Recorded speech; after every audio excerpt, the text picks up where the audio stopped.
नमस्कार साथियों, आपका साथी मैं सुमंत आपका स्वागत करता हूं अपने चैनल में। आप सभी हमारे चैनल में बने रहें। आपको एक नया बेहतरीन टॉपिक समझाने वाला हूं। विज्ञान विषय का या फिर बायोलॉजी का एक प्रश्न है। विज्ञान से संबंधित एक बहुत ही खास प्रश्न होता है।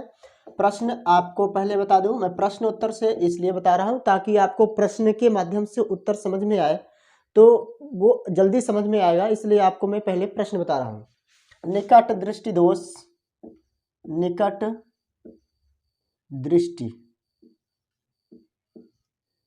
दोष एवं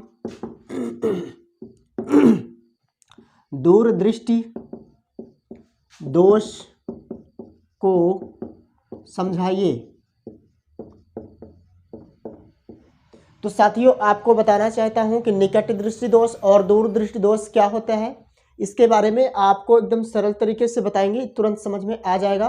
परीक्षा में यदि आप कक्षा 11वीं 10वीं या फिर 9वीं पढ़ रहे हैं, आपको ये प्रश्न यदि आता है, तत्काल आपको सेम एज लिखना है जैसे हम बताएंगे। आप लिखोगे तत्काल आपको याद हो जाएगा। आप लिखिए उत्तर में आपको लिखना है, टॉपिक डालना है निकट दृष्टि दोष।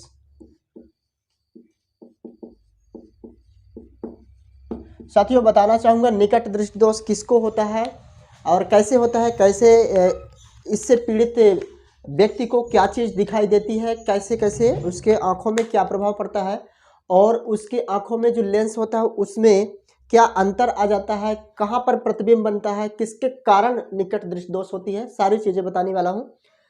तो निकट दृष्टि दोष की परिभाषा होती है जिस व्यक्ति को पास की वस्तु स्पष्ट रूप से दिखाई दे लेकिन दूर की वस्तु स्पष्ट रूप से दिखाई ना दे, ऐसे बीमारी को निकट दृष्टि दोष कहते हैं। थोड़ा सा इसको याद करने में कंफ्यूजन जरूर होता है। जैसे निकट दृष्टि दोष लिखा है तो छात्र छात्रा समझते हैं कि निकट दृष्टि दोष मतलब पास की वस्तु अच्छा दिखाई ना देती होगी, लेकिन ऐसा नहीं है, उल्टा होता है। निकट दृष्टि दोष का मतलब है कि पास की वस्तुएं तो स्पष्ट रूप से दिखाई देंगी लेकिन दूर की वस्तुएं स्पष्ट रूप से दिखाई नहीं देती, ऐसे दोष को निकट दृष्टि दोष कहते हैं। पास की वस्तु स्पष्ट रूप से दिखाई दे परंतु, यहाँ पे जब लगा देंगे तो ठीक रहेगा, जब पास की वस्तु स्पष्ट रूप से दिखाई दे परंतु दूर की वस्तु स्पष्ट रूप से दिखाई नहीं देती, तो इस दोष को निकट दृष्टि दोष कहते हैं। निकट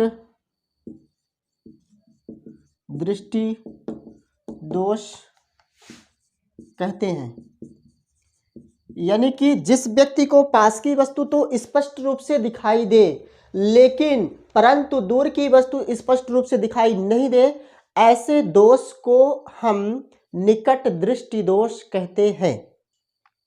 तो साथियों, आपको बताना चाहेंगे ये बीमारी सभी में, बुजुर्गों में भी होती है और बच्चों में भी होती है और मैक्सिमम इसका कारण क्या है होने का, इस कंडीशन में प्रतिबिंब रेटिना के पहले बनता है।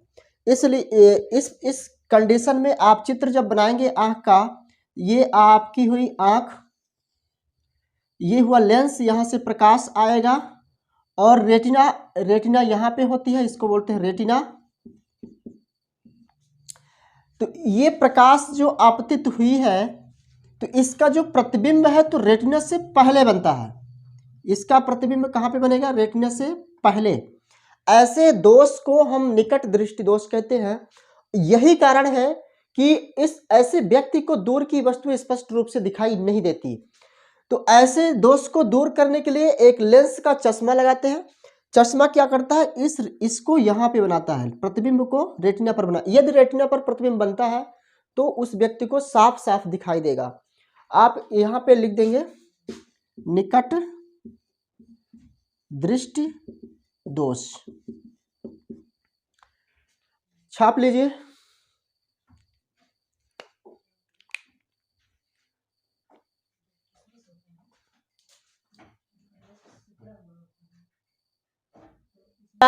निवारण में क्या करते हैं? उचित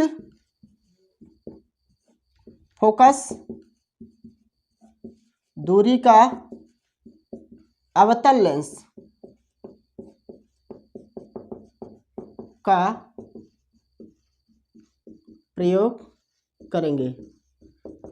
यानी कि जो चश्मे, ऐसे व्यक्ति को जो चश्मा दिया जाता है वो अवतल लेंस का चश्मा दिया जाता है। अवतल लेंस बता दूं, अवतल लेंस जिसका तल ऐसे रहता है, बीच में किनारे उठा हुआ लेकिन बीच में दबा हुआ रहता है, ऐसे लेंस को अवतल लेंस कहते हैं।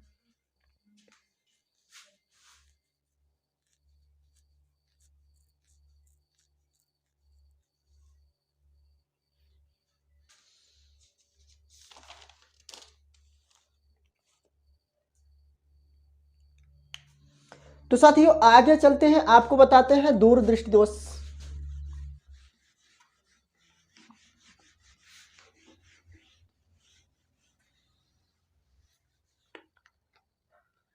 अभी हमने बताया निकट दृष्टि दोष, अब दूरदृष्टि दोष, दूरदृष्टि दोष को बताएंगे। तो यहाँ पे टॉपिक डाल देंगे दूर दृष्टि दोष। मार्कर चेंज कर लेता हूँ।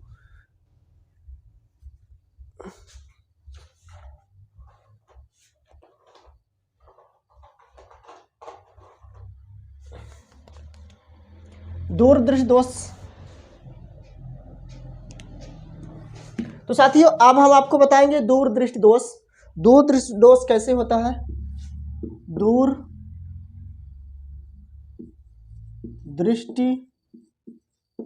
दोष।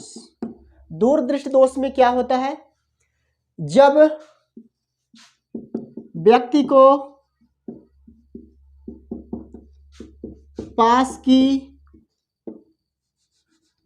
को दूर की वस्तु स्पष्ट रूप से दिखाई दे,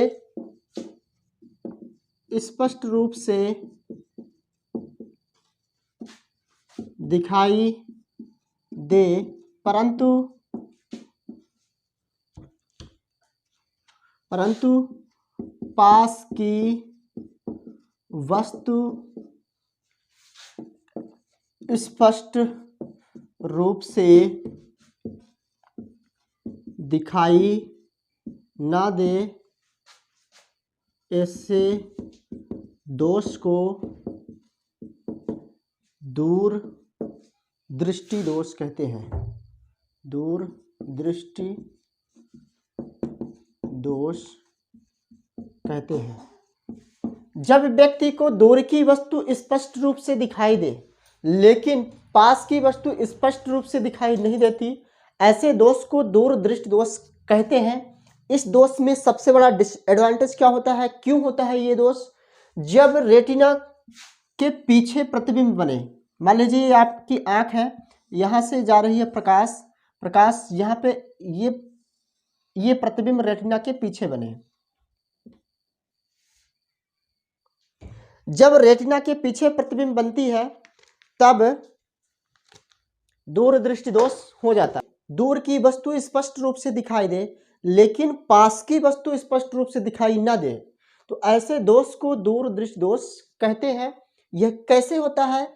ये हुई आपकी आंख का ये रेटिना यहाँ पे है, यहाँ पर रेटिना देखिए, किसी भी वस्तु का स्पष्ट रूप से दिखाई देने का तात्पर्य यह है कि ये जो फोकस बनता है यहाँ पे रेटिना पे बनना चाहिए, लेकिन यहाँ पे फोकस रेटिना के पीछे बन रहा है। जब फोकस प्रतिबिंब जब रेटिना के पीछे बनता है तब हमें दूरदृष्टि दोष बीमारी हो जाती है, और ऐसे में पास की वस्तु साफ दिखाई नहीं देती है, दूर की वस्तु दिखाई देती है। यहाँ पे आप चित्र में लिख देंगे दूरदृष्टि दोष। चलिए इसका निवारण देखते हैं, कैसे इसका निवारण किया जाएगा, डॉक्टर क्या करेगा तो इसका निवारण होगा, और निवारण यहीं पे नीचे लिख देते हैं। निवारण उचित फोकस दूरी का उचित फोकस दूरी का उत्तल लेंस का प्रयोग किया जाता है। उचित फोकस दूरी की लेंस का प्रयोग किया जाता है। उत्तल लेंस, उचित फोकस दूरी का उत्तल लेंस। अब उत्तल लेंस के बारे में बता दूं, उत्तल लेंस का तल जो है तो ऐसे उठा रहता है, ऐसे उत्तल लेंस होता है। उत्तल लेंस के बारे में एक हम अलग से वीडियो बना देंगे। कितने प्रकार के लेंस होते हैं, कौन कौन से काम करते हैं, कौन सा लेंस क्या काम करता है। ये है उत्तल लेंस और ये है अवतल लेंस। अवतल जिसका बीच का भाग दबा हुआ और किनारे का भाग उठा हुआ, ऐसे लेंस को अवतल लेंस कहते हैं। जिस लेंस का बीच का भाग उठा हुआ होता है, ऐसे लेंस को उत्तल लेंस कहते हैं। ये लेंस क्या करता है, ये प्रकाश को केंद्रित करने का काम करता है और ये अवतल लेंस प्रकाश को फैलाने का काम करता है। ये लेंस के पाठ में आपको अलग से हम एक लेक्चर दे देंगे और उस वीडियो को आप अपलोड कर देंगे। आप हमारे टेलीग्राम चैनल को ज्वाइन कर लीजिए, हम टेलीग्राम चैनल में देते हैं। टेलीग्राम चैनल का नाम है Sumant GK GS, science GK GS, Sumant science GK GS. तो आप सर्च करके उसको आप ज्वाइन कर लीजिए। तो इस प्रकार से निकट दृष्टि दोष और दूर दृष्टि दोष हुआ। आप सेम है जैसे हमने लिखा है ऐसे ही परीक्षा में लिख देंगे, आपको पूरा नंबर मिलेगा, एक भी नंबर कटने वाला नहीं है। तो बने रहे हमारे चैनल के साथ। जय हिंद, जय भारत।